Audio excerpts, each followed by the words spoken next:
আওয়ামী লীগ অনেক কথা বলছে, কিন্তু এখনও পর্যন্ত 15-16 মাস পার হয়েছে, এখনও কোনো দায় স্বীকার নেই, অনুশোচনা নেই। এখনও মুক্তিযুদ্ধের পরে সবচেয়ে বড় যে হত্যাকাণ্ড, এখনও আওয়ামী লীগের ব্যাপারে কোনো ক্ষমা প্রার্থনা পর্যন্ত নাই। তো নতুন এবং ফিরে আসা গ্রাহকদের জন্য নগদে চলছে ক্যাশব্যাক সহ প্রতিদিন হাজারো উপহার জেতার সুযোগ। হবে আশা আর ফেরা, সারপ্রাইজ সেরা। এবং আওয়ামী লীগ যেভাবে ফেরার চেষ্টা করছে, আপনারা আমার সাথে নিশ্চয়ই সবাই একমত হবেন। এরকম চোরাগোপ্তা হামলা, আক্রমণ, নাশকতা, বিচ্ছিন্ন বিক্ষিপ্ত করে আওয়ামী লীগ যদি একটা পুরনো সবচেয়ে ঐতিহ্যবাহী দল হয়ে থাকে, এভাবে আওয়ামী লীগ বাংলাদেশের রাজনীতিতে ফিরতে পারবে না। বিশ্ব ইতিহাস কথা বলছে না। আমাদের বাংলাদেশের যে ইতিহাস ঐতিহ্য, সেটাও কথা বলছে না।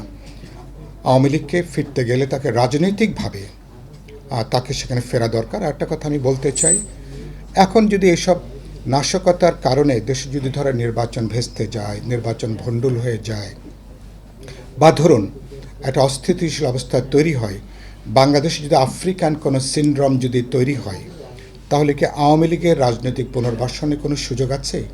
পরিষ্কার উত্তর হবে না। এ পথে আওয়ামী লীগের ফেরার কোনো সুযোগ নেই।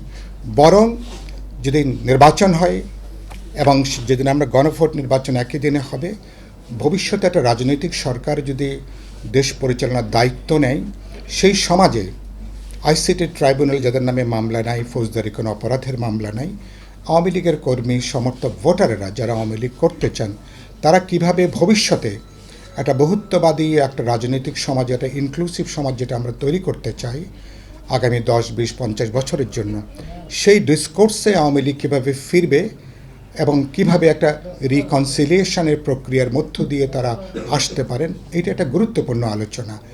এই পথে যাওয়া ছাড়া shortcut, hop step and jump করে যেভাবে তারা ফেরার চেষ্টা করছেন, এভাবে আমি আশা করি কোনো সুযোগটা হবে না। এটা নিশ্চয়ই তারা বিবেচনার মধ্যে নেবেন।